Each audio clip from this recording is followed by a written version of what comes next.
السلام علیکم. شو میں خوش آمدید. میں ہوں تمکنت کریم اور ہمارے ساتھ موجود ہیں نجم سیٹھی. السلام علیکم. آج سیاسی اکھاڑے میں کون کون سے پہلوان اترے اور کس نے کس کو پچھاڑا. کرونا آگے کی طرف جا رہا ہے اور لاک ڈاؤن پیچھے کی طرف. یہ وہ سب باتیں ہیں جو ہم روزانہ کرتے ہیں, آج بھی کریں گے, لیکن ہم نے سوچا کیوں نہ پاکستان کے کنویں سے نکل کر دنیا پر بھی ایک نظر ڈالی جائے اور دیکھا جائے کہ اس وبا کے نتیجے میں کون سی سیاسی, سماجی اور معاشی تبدیلیاں آنے کا امکان ہے. سیٹھی صاحب, میرے پاس ایک لمبا چوڑا ایجنڈا تو ہے, سینٹ کا اجلاس, lockdown, RTI system, pharmaceuticals, لیکن پہلے ہم دنیا پر نظر ڈالتے ہیں. تو یہ ہم نے دیکھا ہے کہ ٹرمپ اور چائنا, امریکہ اور چائنا ایک دوسرے پر الزامات کی بوچھاڑ کرتے جا رہے ہیں اور لگتا ہے کہ اب تعلقات ان کے کچھ کشیدہ ہوتے جا رہے ہیں. تو کیا ہم ایک نئی سرد جنگ کی طرف تو نہیں جا رہے جس طرح پہلے ماضی میں یورپ, امریکہ کی سوویت یونین کے ساتھ جو کولڈ وار تھی. اور دوسری بات یہ کہ جنرلی آپ کیا دیکھ رہے ہیں کہ اس وبا کے نتیجے میں کس طرح کے پولیٹیکل ٹرینڈ سامنے آئیں گے. بڑا ڈیفیکلٹ سوال آپ نے مجھے پوچھ لیا ہے کہ آگے کیا ہونے جا رہا ہے بٹوین چائنا اینڈ امریکہ. ابھی جو چیزیں نظر آ رہی ہیں وہ تو یہی ہے کہ تجارت کے اوپر پریزیڈنٹ ٹرمپ کے دور میں کچھ لائن ہارڈ ہو رہی ہے, کچھ پروٹیکشنسٹ پالیسیز امریکہ فالو کر رہا ہے, مگر صرف وہ چائنا کے ساتھ نہیں, وہ میکسیکو کے ساتھ بھی کر رہا ہے اور دوسرے ممالک کے ساتھ بھی کر رہا ہے, تاکہ پریزیڈنٹ ٹرمپ کا یہ موقف ہے کہ امریکہ کے اندر جابز ہونے چاہیے, یہ بنسبت اس پہ کہ گلوبلائزیشن کی وجہ سے جابز باہر ایکسپورٹ کر دیے گئے ہیں. تو جو چیزیں امریکہ کو چاہیے زیادہ تر وہ کہتے ہیں ہمیں خود بنانی چاہیے, یہ نہیں کہ وہ اس چیپ لیبر کی وجہ سے کہیں باہر بھیج دینی چاہیے. اور اپنے آپ کو آؤٹ سورسنگ جو ہے نا, ساری جو گلوبلائزیشن کے ساتھ ساری بات ہوئی, پریزیڈنٹ ٹرمپ اس کے خلاف ہیں. وہ کہتے ہیں اتنی آؤٹ سورسنگ نہیں ہونی چاہیے, بہت ڈپینڈنسی ہو جاتی ہے. جیسے کہ اب ظاہر ہو رہا ہے کہ کیونکہ چائنا کے ساتھ تجارت اتنے بڑے پیمانے پہ ہے, تو اگر کچھ چائنا میں کچھ گڑبڑ ہو جاتی ہے تو پھر امریکہ سے افیکٹ ہو جاتا ہے نیگیٹیولی. اسی طریقے کے ساتھ باقی ممالک کا بھی بہت تجارت ہے چائنا کے ساتھ. اچھا, اب بات یہ ہے کہ یہ جو چھوٹی موٹی چیزیں نا کہ جی آپ انہوں نے ٹیرف بڑھا دیا اور چائنا نے کاؤنٹر کر دیا, پھر انہوں نے ریلیکس کر دیا, اگلی حکومت آئے گی امریکہ کی, وہ شاید پریزیڈنٹ ٹرمپ کی پالیسیز نہ فالو کرے. یا ہو سکتا ہے پریزیڈنٹ ٹرمپ خود اپنی ایک یو ٹرن لے کے پھر تبدیلی کر لیں, بیکاز اگر چائنا کے ساتھ تجارت کو روکنے کا مطلب یہ ہے کہ چیزیں امریکہ میں مہنگی ہو جاتی ہیں, تو پھر ظاہر ہے وہ تو امریکن پبلک پسند نہیں کرے گی نا, کیونکہ امریکہ از اے سورس آف بڑی چیپ سپلائیز. تو اس لیے امریکہ کی تجارت چائنا کے ساتھ بہت بڑے پیمانے پہ. تو میں یہ نہیں سمجھتا کہ یہ تجارت جو ہے یہ شارٹ ٹرم میں تو ظاہر ہے ابھی اثر پڑ رہا ہے, مگر کیا میڈیم ٹو لانگ ٹرم میں تھوڑی سی تبدیلیاں ضرور آئیں گی. جو میں کہتا ہوں سرکٹ بریکرز لگائے جائیں گے. سرکٹ بریکر یہ ہے کہ اگر کوئی گڑبڑ ہو جاتی ہے تو جیسے بجلی کے اندر اگر کوئی اسپائک آ جاتی ہے تو سرکٹ بریکر ٹک کر کے روک دیتا ہے, ڈیمیج ہونے سے پہلے روک دیتا ہو اور چیز کو توڑ دیتا ہے. تو اور پھر بعد میں جب وہ ٹھیک ہو جائے تو آپ اس کو بٹن دبائیں, سرکٹ واپس آ جاتا ہے. تو سرکٹ بریکرز اب ورلڈ اکانومی کے اندر لگیں گے. امریکہ اور یورپ یہ جو ممالک ہیں جو بڑے ایڈورسلی افیکٹڈ ہوئے ہیں بائی کووڈ, یہ بالکل سرکٹ بریکرز لگائیں گے اور یہ کوشش کریں گے کہ اگر ایک چیز ایک ملک سے بڑے پیمانے پہ منگوائی جا رہی ہے, ہاں وہ سستی ہے, وہ پھر کہیں گے نہیں اس کو ڈائیورسیفائی کیا جائے.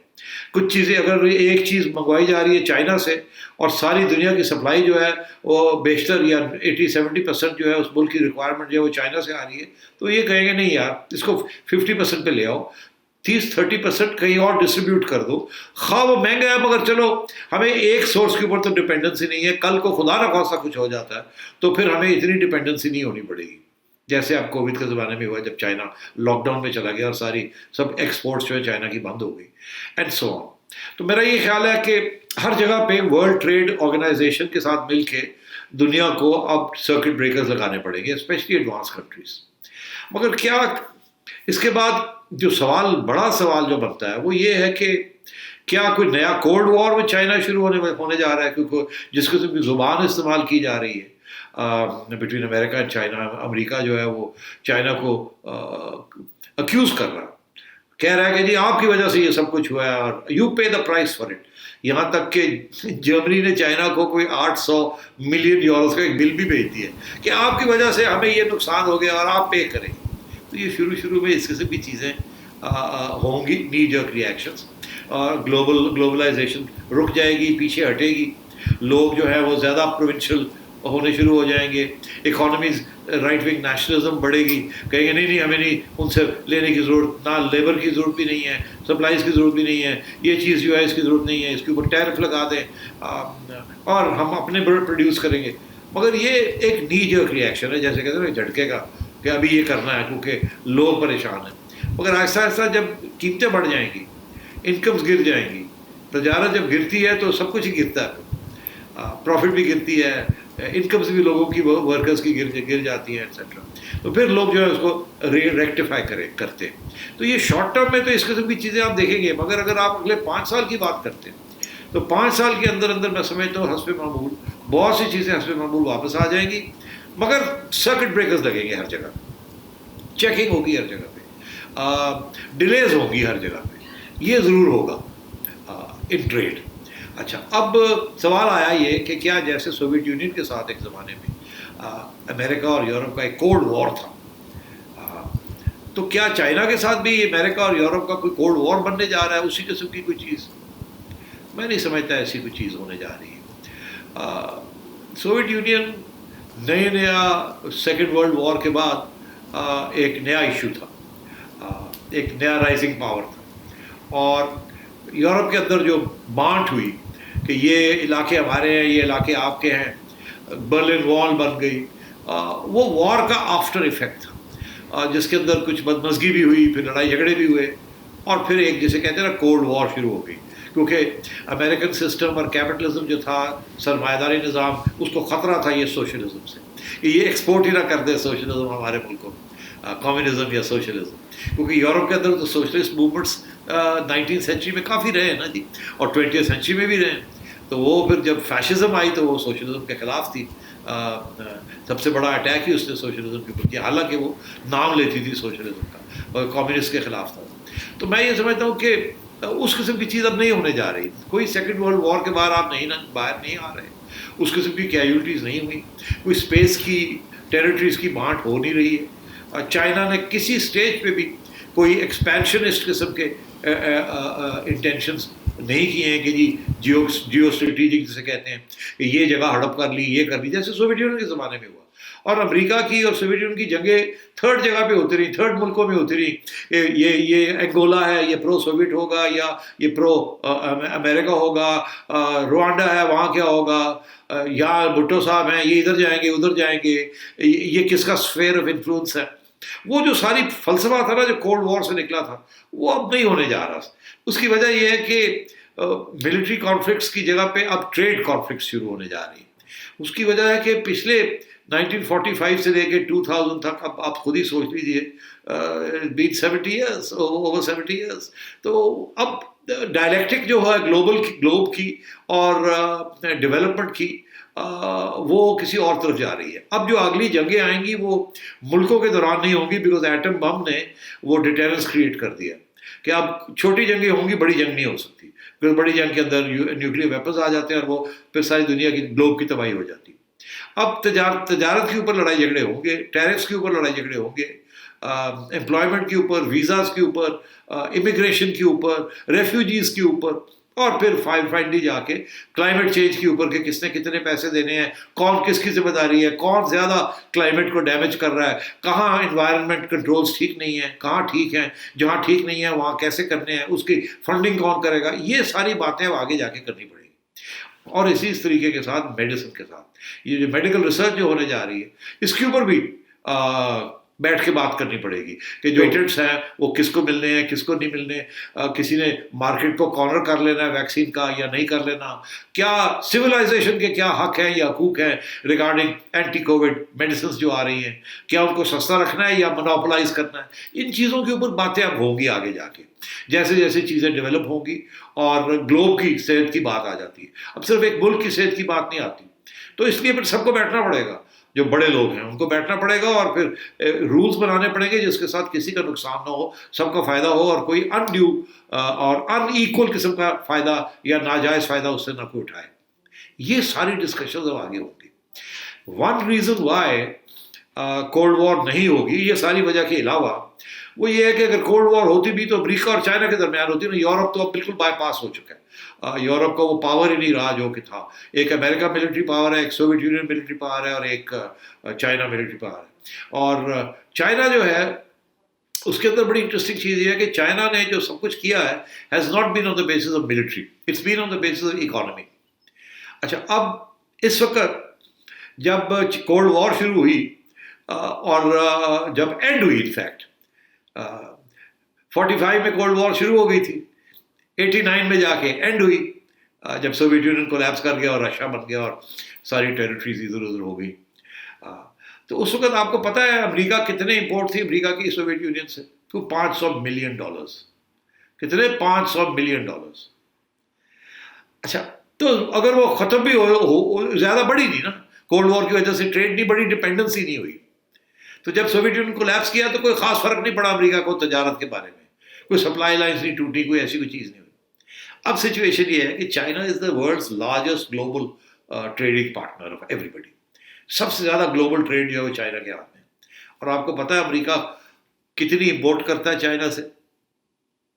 امریکہ کو 500-600 ارب ڈالر کی امپورٹ کرتا ہے فرام چائنا. مطلب ہے کہ اگر وہاں 500 ملین تھا، یہاں 500 ارب ہے، 1000 ٹائمز زیادہ، ڈالر زیادہ. تو آپ خود ہی سوچ لیجئے یہ کیسے راتوں رات ختم ہو سکتی ہے. یہ تو بڑھ رہی ہے، ڈپینڈنسیز بڑھ رہی ہیں. تو میں یہ سمجھتا ہوں کہ وہ اب کولڈ وار کی وہ سچویشن نہیں رہی، بیکاز اگر یہ ٹریڈ ختم ہو جاتی ہے تو چائنا کا جو نقصان جو ہوگا وہ تو ڈومیسٹک ہوگا، اور وہاں کنٹرولڈ اکانومی ہے اور وہ اپنی مارکیٹس کو ڈائیورسفائی بھی کر سکتے ہیں کچھ حد تک، اور کیونکہ ڈکٹیٹرشپ ہے تو کنٹرول بھی اپنے لوگوں کے اوپر کر سکتے ہیں. مگر اور ان کی اپنی مارکیٹ بہت بڑی ہے، تھوڑا سا فوکس اپنی مارکیٹ پہ کر سکتے ہیں. وہ اب ایک لیول پہ آ گئے ہیں جہاں ان کی اپنی مارکیٹ اور کنزمپشن پاور بہت بڑی ہے. انہیں markets except for the American market وہ اب اس قسم کی مارکیٹس نہیں ڈھونڈ رہے. تو کتنی وہ کم ہو جائے گی. امریکہ کو بڑا فرق پڑ جائے گا، بیکاز وہاں اگر ایک چیز جو ہے وہ ایک پولو کی شرٹ جو ہے وہ امریکن خرید رہے ہیں، ہول سیلر خرید رہے ہیں $2 کی اور بیچ رہا ہے $20 کی، یا $5 کی خرید رہا ہے اور بیچ رہا ہے $100 کی. تو اس کے اندر آپ سوچ لیجئے کتنے امریکنس کا ڈسٹریبیوٹرس کا کتنا فرق ہے.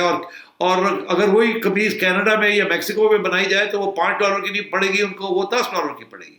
تو سارا کچھ مہنگا ہو جائے گا. وہاں اتنی انپٹ ہے چائنیز کی ان کنزیومر گڈس. الیکٹرانک لے لیں، گارمنٹس لے لیں، کوئی چیز لے لیں، every thing is made in China accept very very high technological thing. Air conditioner, گاڑیاں، اب گاڑیاں بھی بننی شروع ہو گئی ہیں چائنا میں. مرسیڈیز نے پلانٹ لگا لیا، BMW نے پلانٹ لگا لیا، پورش نے پلانٹس لگا لیے.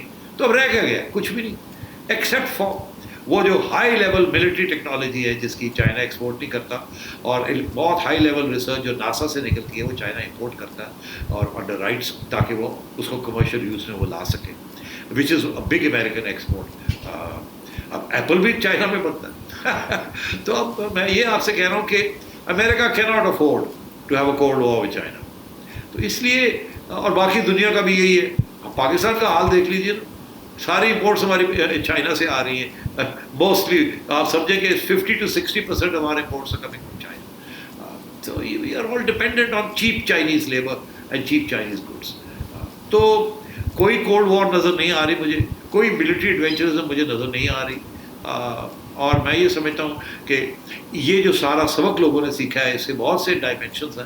اس چیزوں کو ساروں کو سارٹ آؤٹ کریں گے لوگ بیٹھ کے، کمیشنز بنے گی اور ڈسکشنز ہوں گی، سیمینارز ہوں گے، پھر راستے ڈھونڈے جائیں گے، پھر نیگوسیشنز ہوں گی. جیسے ورلڈ ٹریڈ آرگنائزیشن کے اوپر، WTO کے اوپر آپ کو پتہ کتنے سال نیگوسیشنز ہوتی تھیں. یہ IMF بنانے میں، UN بنانے میں کتنے سال لگے ان کو بنانے میں اور ان کو چلانے میں. اسی طریقے کے ساتھ اب نئی انسٹیٹیوشنز بننی شروع ہو جائیں گی ان دا نیکسٹ 5 to 10 years کہ بھئی اس قسم کا اگر کوئی حادثہ آتا ہے جو کہ پلانڈ نہیں ہے تو پھر اس کو کیسے ڈیل کیا جائے. اور گلوبلائزیشن جو کہ انٹیگریشن ہوئی ہے دنیا کی گلوبل اکانومی کی، اس کو کیسے برقرار رکھا جائے، کیونکہ اس میں سب کا فائدہ صرف ایک کا فائدہ نہیں ہے. تو میں سمجھتا ہوں اس قسم کی سچویشن ہے. اچھا، ابھی آپ نے پولیٹیکل اور اکنامیکل جو ہیں امپیکٹ اور جو ٹرینڈس نئے ان پہ بات کی. اب آتے ہیں سوشل ٹرینڈس کی طرف، بیکاز یہ بھی سننے میں آ رہا ہے کہ جو ہم پہلے نارمل زندگی گزارتے تھے اب اس نارمل زندگی میں ہم واپس نہیں جا سکیں گے. اور ایک نیا جو ہے نا سوشل ٹرینڈ وہ نظر آ رہا ہے کہ اب وہ ہوگا. تو ہمیں بتائیں کہ یہ نیو نارمل کیا ہو سکتا ہے؟ نیو نارمل جو ہے وہ کسی کو نہیں پتا نیو نارمل کیا ہوگا. البتہ 2-3 باتوں کا پتہ ہے اور اس کے بیسس کے اوپر بھی نیو نارمل بنے گا. پہلی بات کا تو یہ پتہ ہے کہ یہ کووڈ جو ہے نا یہ کہیں جانے والا نہیں ہے. اس کو آپ جتنا مرضی کر لیں, آپ اس کو ریسٹرکٹ کر سکتے ہیں, کنٹین کر سکتے ہیں, مگر یہ کہیں نہ کہیں پھر آئے گا, کبھی ادھر آئے گا, کبھی ادھر آئے گا. مینیج کرنا پڑے گا اس وقت تک جب تک ویکسین نہیں بن جاتی یا میڈیسنز آر ناٹ اویلیبل. اور وہ لگیں گے 1-2 سال.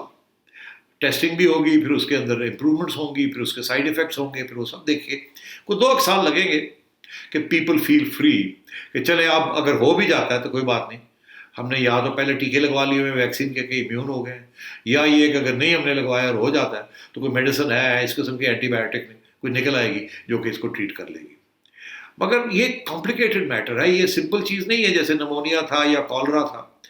اس کے اب جو اثرات نظر آ رہے ہیں یہ ایک صرف لنگس کی بات نہیں ہے, اس کا اثر ہر جگہ پہ بلڈ اور ہارٹ کے اوپر بھی ہے اور برین میں بھی ہو جاتا ہے اس کا اثر, کلوٹنگ ہو جاتی ہے. اس کی ابھی پوری سمجھ ہی نہیں لوگوں کو آئی کہ یہ کرتا کیا ہے, اور اگر ویکسین بھی نکالنی ہے تو کس قسم کی نکالنی ہے. تو اس کے جو سائڈ ایفیکٹس ہیں یا کمپلیکیشنز ہیں اس کے اوپر بھی ابھی ریسرچ ہونی ہے. تو میں یہ سمجھتا ہوں کہ for the next 2 or 3 years آپ اپنے آپ کو بچا کے رکھنا پڑے گا, اور جس حد تک آپ بچا سکتے ہیں اور میجرز لینے پڑیں گے کہ آپ کو انفیکشن نہ ہو, اور اگر ہو تو پھر کیا کرنا ہے. تو یہ تو اگلے 2 سال میں ہے. مگر کیا آپ کہتے ہیں دا نیو نارمل, اس کے دوران نیو نارمل کیا ہوگا؟ نیو نارمل میں آپ کو یہ بتا دوں کہ یورپ میں, ویسٹ میں, اور آپ پھر اس کو ٹرانسلیٹ کر لیں انٹو پاکستان کہ اس جس لیول پہ یہاں ویسٹ میں ہوگا, پھر یہاں schools, colleges, universities, cinemas, restaurants, public transport, stadiums, coffee shops, gyms, اور زندگی family life, short family life, social life جو ہے نا وہ بالکل اگر ایسے تھی تو وہ ایسے ہو جائے گی, بالکل نیرو ہو جائے گی.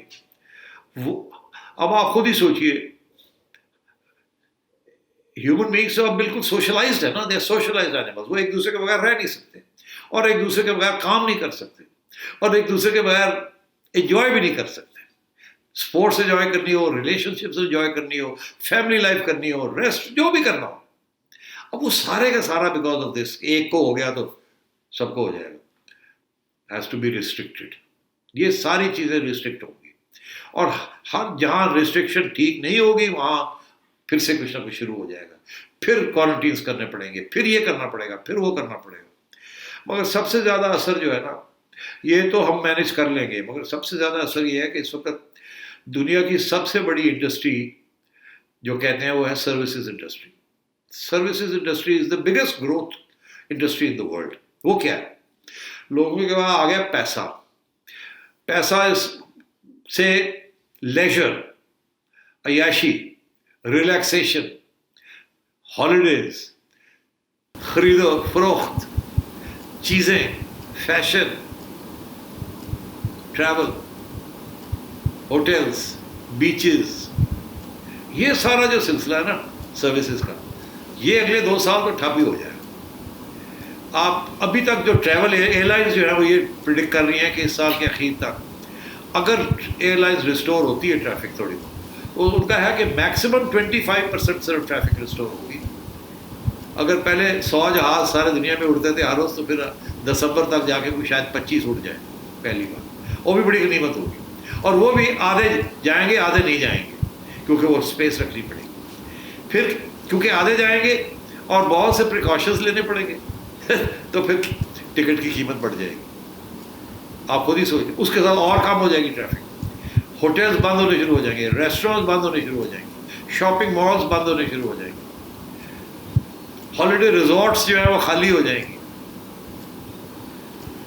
یہ سارا جو سسٹم ہے نا یہ سارا ٹھپ پڑ جائے گا اگلے 6 ماہ کے اندر.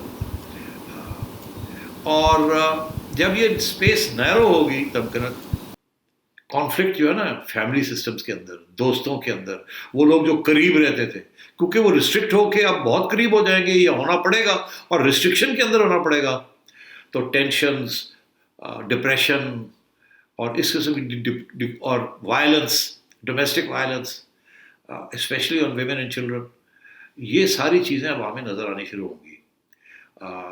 تو میں یہ سمجھتا ہوں نیو نارمل اب کچھ بھی نہیں ہے. ابھی آپ نے دیکھنا ہے کہ آگے جا کے نیو نارمل بنانا کیسے ہے اور اس کے آؤٹ لائنس کیا ہوں گی. It's going to be a very very very different world.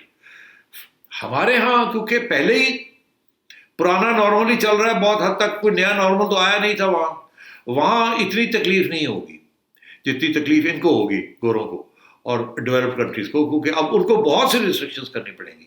Because اپنے آپ ان کی، وہ کہتے ہیں نا ان کی زندگی جو ہے وہ ہمارے تھرڈ ورلڈ والوں کی زندگی سے اس کی زیادہ ویلیو ہے، اس لیے ان کو کافی زیادہ پروٹیکشنز کرنی پڑیں گی. ہمارے یہاں تو آپ نے دیکھ ہی لیا، ہم تو لاک ڈاؤن بھی نہیں کرنے جا رہے.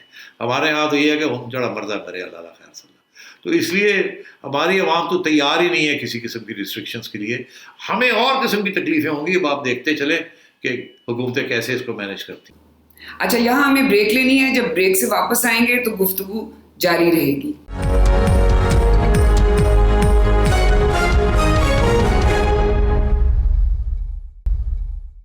Welcome back. اچھا، بریک پہ جانے سے پہلے سیٹھی صاحب، جو آپ نے یہ نئے سوشل ٹرینڈز کی بات کی تھی تو مجھے خیال آیا کہ پرانے زمانے میں غالب نے ایک خواہش کا اظہار کیا تھا کہ دل ڈھونڈتا ہے پھر وہی فرصت کے رات دن، بیٹھے رہے تصور جانا کیے ہوئے. تو لگتا ہے اب یہ نوجوان نسل یہی کرے گی، گھر بیٹھے گی اور محبوب کے بارے میں بس صرف سوچے گی، مل تو نہیں سکیں گے. یہ آپ کی غلط فہمی ہے تب کا نا. یہ ہمارا نوجوان طبقہ جو ہے نا بڑی انوویٹو ہے. انہوں نے کوئی نہ کوئی کھاتے نئے کھول لینے ہیں. تم دیکھنا یہ گھر میں بیٹھنے والے نہیں ہیں. یہ میں آپ کو بتا دوں. ٹھیک ہے. اچھا جی، آتے ہیں اب یہ آر ٹی ایس سسٹم کی طرف. آپ کو پتہ ہے 2018 کے الیکشن میں ایک بہت شور مچا تھا کہ جو ریزلٹ ٹرانسمیشن سسٹم تھا، جو پولنگ اسٹیشن سے جاتا تھا الیکشن کمیشن کی طرف رزلٹ، وہ سسٹم بیٹھ گیا تھا اور اپوزیشن نے اتنا شور مچایا تھا اور کہا تھا یہ دھاندلی کا ذریعہ ہے.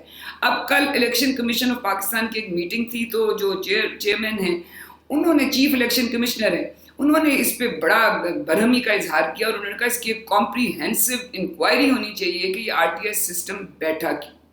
تو مجھے یہ بتائیں کہ یہ 2 سال لگے ہیں اس کو انکوائری کو شروع کرانے میں، اور یہ شروع ہوگی بھی کہ نہیں، ہمیں کچھ پتہ بھی چلے گا کہ اصل میں ہوا کیا تھا؟ آپ کو کبھی نہیں پتہ چلے گا کیا ہوا تھا. میں آپ کو بتا دوں اس کو گول کر دیا جائے گا، اور پہلے دن سے اس کو گول کر دیا گیا. اور مجھے بڑا افسوس ہے کہ جو ایکس الیکشن کمشنر صاحب رضا صاحب تھے، انہوں نے اپنے دور میں اس مسئلے کو حل کیوں نہیں کیا. انکوائری ضرور کی تھی انہوں نے، مگر اس میں بہت سی چیزیں میرا خیال دبا دی گئی تھیں. سب سے پہلی بات تو جو دبائی گئی تھی وہ نادرا کی رپورٹ تھی. نادرا نے یہ کہا تھا کہ ان کے حساب سے یہ سسٹم بریک ڈاؤن نہیں کیا.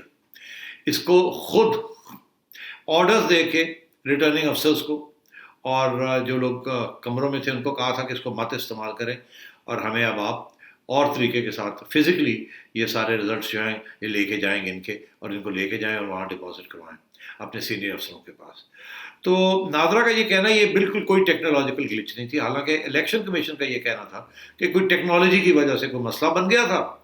آج تک ہمیں نہیں بتایا گیا کہ مسئلہ کیا تھا. دیکھیے یہ جانے دینا، آج تک تو یہ کچھ ہوا تھا، آپ چھوڑ دیں کیا ہوا تھا، سب کو پتہ ہے کیا ہوا تھا، اور اسی لیے اس کو باہر نہیں آنے دیا جائے گا. اب رضا صاحب جانے سے پہلے ایک رپورٹ لکھ گئے تھے جو کہ پارلیمنٹ کے اندر پریزنٹ ہونی تھی، سیاسی جماعتوں کے سامنے رکھی جانی تھی. وہ یہ تقاضا تھا کہ یہ کر کے جائیں، اور یہ ڈیمانڈ بھی تھی. نئی 2018 میں یہ ڈیمانڈ بھی تھی کہ جی نئی پارلیمنٹ کے اندر کہ جی یہ بنائے رپورٹ اور ہمیں بتائیں کیا ہوا تھا. وہ رپورٹ بنائی انہوں نے کوئی 7-8 مہینے پہلے پارلیمنٹ میں بھیج دی، وہ آج تک وہاں ڈسکس نہیں ہوئی. اب یہ کیوں نہیں ڈسکس ہوئے؟ جنہوں نے جن کا فائدہ ہو گیا تھا آر ٹی ایف گرنے کے ساتھ، انہوں نے تو نہیں کرنی تھی، اور جن کا نقصان ہو گیا تھا ان کا آج کل اور نقصان ہو رہا ہے. انہوں نے بھی سوچا کہ یار نہ ہی گل کرو تو بہتر ہے، اگئی بڑی پٹائی ہو رہی ہے ساری. آپ میری بات سمجھ گئے ہوں گے. اس لیے اب یہ نئے صاحب آئے ہیں, انہوں نے کہا جی کہ انکوائری کی جائے اس کے اوپر. انکوائری کیا کریں گے؟ اور ناظرہ کو کہہ دیا کہ شٹ اپ, اور ناظرہ بیچارے کیا کریں. تو یہ کچھ نہیں ہونا, اور فیصلہ یہ ہو جانا کہ اب آر ٹی ایف کی ضرورت ہی نہیں ہے ہمیں. یہ فیل ہو جاتا ہے, آر ٹی ایف کی ضرورت نہیں ہے, اس کے اوپر اعتماد نہیں رہا, بڑے مسئلے ہیں, کوئی سیاسی ہیں, کوئی ٹیکنالوجیکل ہیں, کوئی یہ ہے, کوئی وہ ہے, اور یہ آر ٹی ایف اگلی الیکشن کے لیے آر ٹی ایف کا سسٹم نہیں ہوگا, یا یہ فیصلے ہوں گے, آپ دیکھ لیجیے گا. تو میں یہ سمجھتا ہوں کہ یہ بڑی ہماری ملک کی بدقسمتی ہے کہ جب اتنا بڑا گھپلہ بھی ہو جاتا ہے تو انکوائری کو روک دیا جاتا ہے. کچھ لوگوں کے ویسٹڈ انٹرسٹ ہوتے ہیں, اور کچھ لوگ ڈر جاتے ہیں کہ انکوائری کے ساتھ اور ان کے اوپر پریشر نہ آ جائے. الیکشن کمیشن اتنا آزاد ادارہ نہیں ہے جتنا آپ اور ہم سمجھتے ہیں, اور انفارچونیٹلی یہ اب اس کو جیسے کہتے ہیں نا, کوڑا کوٹ کرو باجی, کوڑا کوٹ کرو. چلیں جی ایک اور کڑوا گھونٹ کر لیتے ہیں, آگے اتنی کیے. اچھا ایک اور مسئلے کی طرف آتے ہیں, اور وہ ہے ادویات کا. بہت دنوں سے یہ خبریں چل رہی تھیں کہ جو یہاں کے ادویات بنانے والے ہیں کمپنیز, وہ کیونکہ امپورٹ کرتی ہیں بہت سی را مٹیریل اور ادویات انڈیا سے, اور جب سے انڈیا سے حالات کشیدہ ہوئے ہیں صرف لائف سیونگ ڈرگس اور ان کا را مٹیریل امپورٹ کرنے کی اجازت ہے. وہ کہا جا رہا ہے کہ جی وہ جو لائف سیونگ ڈرگس کے نام پہ ہر قسم کی وائٹامن سمیت بہت سی ادویات جو ہیں امپورٹ کی جا رہی ہیں. تو کل جو فارماسیوٹیکل مینوفیکچرنگ ایسوسی ایشن ہے, انہوں نے ایک یہ اعلان کیا ہے, اور انہوں نے کہا ہے کہ ایسی کوئی بات نہیں ہے, وزیر اعظم کو گمراہ کیا جا رہا ہے, اور ہم صرف وہ اسینشل جو ہیں میڈیسنز وہی امپورٹ کر رہے ہیں انڈیا سے, اور اگر یہ امپورٹ بند کی گئی تو 30 سے 35% شارٹیج ہو سکتی ہے مارکیٹ میں میڈیسنز کی, جو آج کل کے کرونا اور اس کے حالات ہیں اس کے لیے تو انتہائی خطرناک ہے.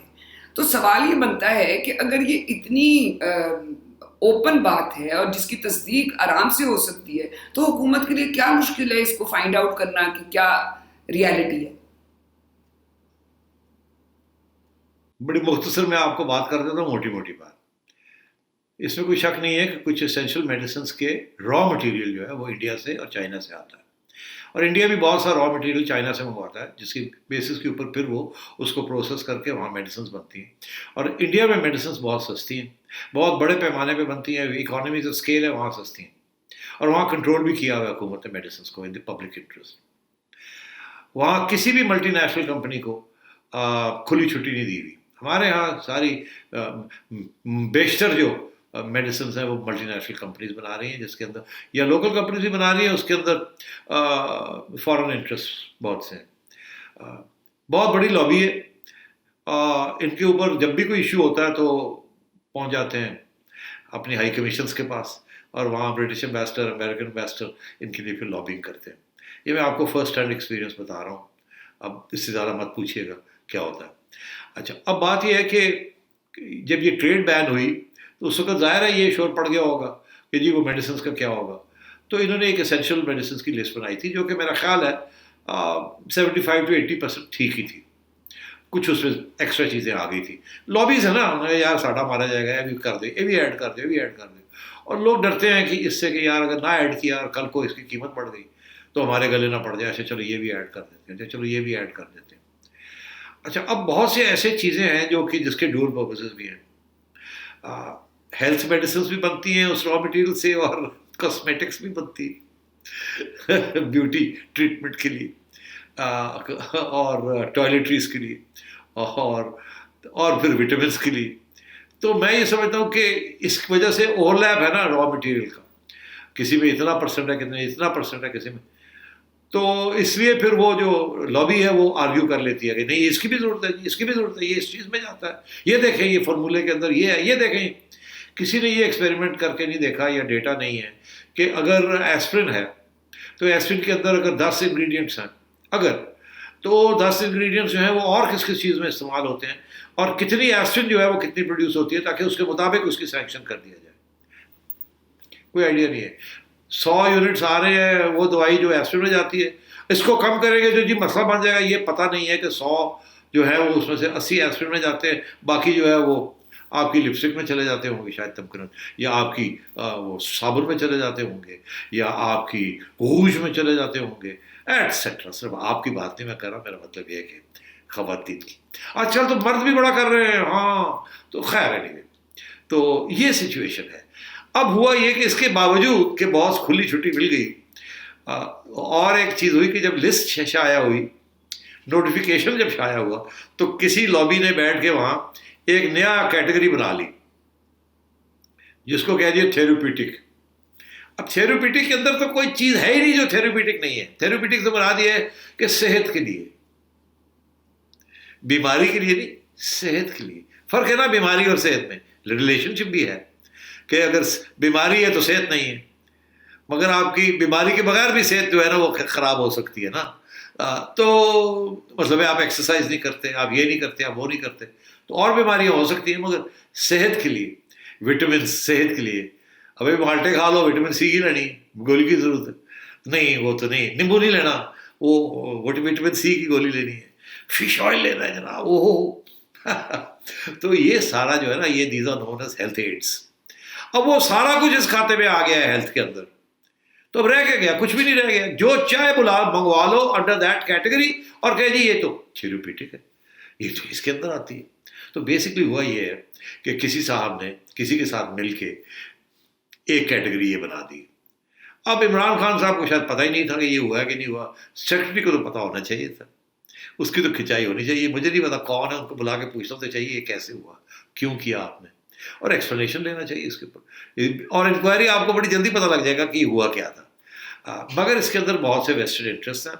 Pharmaceutical lobby is one of the most powerful lobbies, اور کیونکہ میڈیسن کی ایشو ہے تو اس کے ساتھ پھر دوسرے پرابلمس بھی بن جاتے ہیں.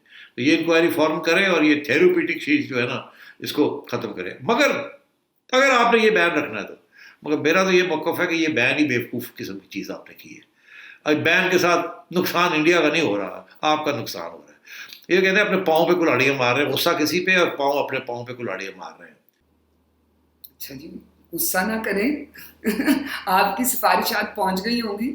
اچھا یہاں ہم ایک وقفہ لینا ہے. جب وقفے سے واپس آئیں گے تو جو آج سینٹ میں اجلاس ہوا ہے اور جو لاک ڈاؤن کے سارے محرکات ہیں ان پر بات کریں گے ایک وقفے کے بعد.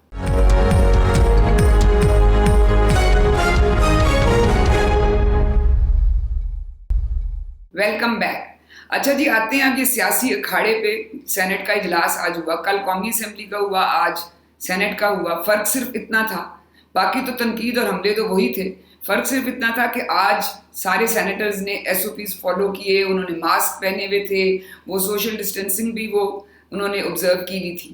لیکن اس پہ بات یہ ہوا کہ جو ڈپٹی چیئر ہیں سینٹ کے، سلیم مانڈوی والا، انہوں نے کہا کہ شاہ محمود قریشی نے غلط بیانی سے کام لیا ہے. جو انہوں نے یہ کہا ہے کہ میں اس اجلاس کے بلانے کے مخالف تھا، اور میں نے تو میری ویسے بھی وہ ذاتی رائے تھی، اور میں نے تو صرف اتنا کہا تھا کہ ایس او پیز فالو ہونے چاہیے. تو مجھے بتائیں یہ کوئی اتنی بگ ڈیل کیا تھی کہ جس کو ایک ایشو بنایا گیا؟ دیکھیے گورنمنٹ نہیں بلانا چاہ رہی تھی اور اپوزیشن بلانا چاہ رہی تھی. پیپلز پارٹی ڈامک ڈول تھی، نون لیگ بلانا چاہ رہی تھی. مگر ظاہر ہے پیپلز پارٹی کو بھی ساتھ جانا تھا. اب جب فائنلی فیصلہ ہوا کہ یہ ہونا ہے، منڈی والا صاحب میرا خیال ہے کہ تھوڑے سے ہی گاٹ کیریڈ ہوئے. ان کی پوزیشن بھی کافی کمزور رہتی ہے نا. آپ یاد ہوگا آپ کو پچھلی دفعہ ان کی بھی چھٹی ہونے جا رہی تھی. تو اب بات یہ ہے کہ انہوں نے یہ بیان دے دیا کہ جی کہ یہ نہیں ہونا چاہیے. اچھا بائی دا وے فواد چودھری نے بھی یہ بیان دیا تھا، کوئی فرق نہیں پڑا. اب یہ سینٹ کے ڈپٹی چیئرمین ہیں، انہوں نے یہ بیان دے دیا، پیپلز پارٹی کے یہ ہیں، ادھر سے وہ کہہ رہے ہیں کہ ہم نے کرنی ہے، ہم چاہتے ہیں، شہری رمان کہہ رہی ہے ہونا چاہیے. اب شاہ محمود قریشی نے ظاہر ہے ان کا سہارا لے کے تو اڑا دیا. ان کو تو موقع مل گیا، بیکاز گورنمنٹ تو چاہتی نہیں تھی. جی وہ تو مانڈی والا صاحب بھی یہی کہہ رہے ہیں کہ یہ ایس او پیز نہیں ہے، یہ نہیں ہے، وہ نہیں ہے. اب یہ سوری کر کے بھاگنا چاہ رہے ہیں وہاں سے، اور کہتے کیا کہ جی مجھے مس کوٹ کیا گیا، اور یہ تو اگر کیا بھی ہے تو میرا ذاتی اوپینین تھا. یا what is this naan sense. یہ اب یہ سیاست دانوں جب یہ فضول بات کر دیتے ہیں اور پھر اوپر سے ٹھاپ پڑتی ہے تو پھر یہ کہتے ہیں یہ تو میرا ذاتی اوپینین نہیں، یہ تو پارٹی کا اوپینین نہیں. ارے بھائی you are a senior party stalwart, آپ کے منہ سے جو بات نکلے گی وہ ذاتی نہیں ہوگی. یہ جو سارا ڈرامہ ہے نا، یہ میں اور لوگ بھی کرتے ہیں، یہ نون لیگ والے بھی کر جاتے ہیں، پیپل پارٹی والے بھی کر جاتے ہیں، پی ٹی آئی والے تو عام وقت ہر وقت ہی ہوتا رہتا ہے، نہیں یہ تو اس کا ذاتی اوپینین ہے، نان سینس۔ مگر کم از کم وہ اسد عمر صاحب نے، وہ صاحب جنہوں نے کافی گالیاں دی تھی سندھ حکومت کو، اور ان سے کہہ دیا ہاں وہ انریزنیبل سی بات کی تھی، وہ ٹھیک بات نہیں تھی، چلے چھوڑے، مگر یہ معافی بھی نہیں مانگ رہے اور اپنے موقف پہ نہیں ٹھہر رہے، اور اوپر سے کہہ رہے ہیں جی کہ میری وہ ذاتی اوپینین تھی، کوئی ذاتی اوپینین نہیں ہے۔ اور اس قسم کی فضول چیزیں جو ہے نا، یہ ہمارے عہدیدار جو کرتے ہیں، اس کے ساتھ کنفیوژن ہوتی ہے اور پارٹی کو شرمندگی اٹھانی پڑتی ہے۔ اچھا یہ بتائیں کہ آج سینٹ میں بھی یہی بات ہو رہی ہے کہ یہ اسمارٹ لاک ڈاؤن ہے کہ اسٹوپڈ لاک ڈاؤن ہے، یہ مطلب ہم تھک گئے ہیں یہ چیز سن کے، کوئی کنسٹرکٹیو بحث کیوں نہیں ہوتی، کوئی بات جو اتنے سینئر یہ ایک ادارہ ہے جو بیٹھے ہوئے ہیں، تو ابھی تک یہی ہے کہ یہ کیسا لاک ڈاؤن ہے، یہ کیسی پالیسی ہے، یہ ہو کیا رہا ہے؟ مصدق ملک جو ہے وہ بالکل صحیح بات کر رہا ہے، ہر بات جو ایک لفظ جو اس نے کہا وہ صحیح ہے۔ اس کی وجہ یہ ہے کہ یہ لاک ڈاؤن تھا ہی نہیں، اور جب نہیں تھا تو پھر اس کو اسمارٹ لاک ڈاؤن کا لفظ دے دیا گیا۔ اسمارٹ سے یہ مراد ہے کہ بلینکٹ نہیں ہے، جہاں چاہیں وہاں لاک کر دیں، جہاں چاہیں وہاں کھول دیں۔ ایکچولی اسمارٹ نہیں ہے، یہ بالکل اسٹوپڈ ہے، کیونکہ لاک ڈاؤن ہے ہی نہیں، اور جو یہ فیصلے کرتے ہیں اس کو کھول دیں، اس کو بند کر دیں، اس کو یہ ایس او پیز بنا دیں، پھر اگلے دن وہ ایس او پیز نہیں چلتے، آپ دیکھ ہی رہے ہیں کون سا ایس او پی انہوں نے لگایا جو چل رہا ہے۔ ان کو خود پتہ ہے کہ ایس او پیز یہ نہیں چلیں گے، مگر ڈرامہ بازی ہے نا، یہ بنانا ہے ایس او پی، پیسے خرچ کرنے ہیں، میٹنگاں کرنی ہیں، دکھانا ہے کہ ہم نے بڑی سوچ سمجھ کے یہ کیا، پتہ ہے ان کو۔ آپ دیکھ نہیں رہے بازاروں میں کیا ہو رہا ہے، اور وہ جو آتے ہیں ویسٹڈ انٹرسٹ تجارتوں کے ریپرزینٹیٹیوز یا مولانا کے ریپرزینٹیٹیوز یا جس کا بھی ریپرزینٹیٹیو آتا ہے کہ کھولے کھولے کھولے، وہ ہر بات پہ انگوٹھا لگانے کے لیے تیار ہو جاتے ہیں، ہاں جی ٹھیک ہے جی ایس او پی بنا دو جی ہم کریں گے۔ ایوری بڈی نوز کہ ڈرامہ ہے، کوئی لاک ڈاؤن نہیں ہے۔ اور گورنمنٹ جو ہے یہ لفظ استعمال کرتی ہے، smart lockdown, opening lockdown, closing lockdown, calibrated lockdown, یہ سب۔ اب میں غصہ نہ چڑھاؤ مجھے، تم ہر بار تم یہ مجھے پوچھتی ہو، مجھے میرا پارا چڑھ جاتا ہے۔ یہ سب جھوٹ ہے، یہ فراڈ ہے ساری ریجیم، یہ جو سب کچھ جو ملی بھگت ہو رہی ہے، یہ لاک ڈاؤن نہیں کر رہے۔ وہ ٹھیک کہہ رہے ہیں مصدق ملک کہ یار لاک ڈاؤن کرنا ہے تو لاک ڈاؤن نہیں کرنا تو پھر بتاؤ نہیں کرنا، تو let's get on with it, herd immunity ہونی ہے، ٹھیک ہے پھر سارے آؤ، ہونے دو سب کو، جو مرتا مرے، جو نہیں مرتا نہ مرے، اللہ اللہ خیر سننا دیکھی جائے گی۔ اور کتنے، چلو جی ابھی کتنے آپ کہتے ہیں 600 لوگ مر گئے، ہو سکتا ہے 6000 مر گئے ہوں، آپ کو پتہ ہی نہیں ہے، چلے کوئی گل نہیں، لاکھ بندہ مر جائے گا تو کیا ہو جائے گا، 22 کروڑ کی آبادی ہے، لاکھ مر جائے گا تو کیا ہو جائے گا، لاکھ تو ویسے ہی مر جاتا ہے، اور اتنی پیدائشیں ہو رہی ہیں، اور بڈھے مریں گے نا، کوئی فرق کیا فرق پڑتا ہے، زیادہ تر تو غریب ہی مریں گے نا، کیا فرق پڑتا ہے۔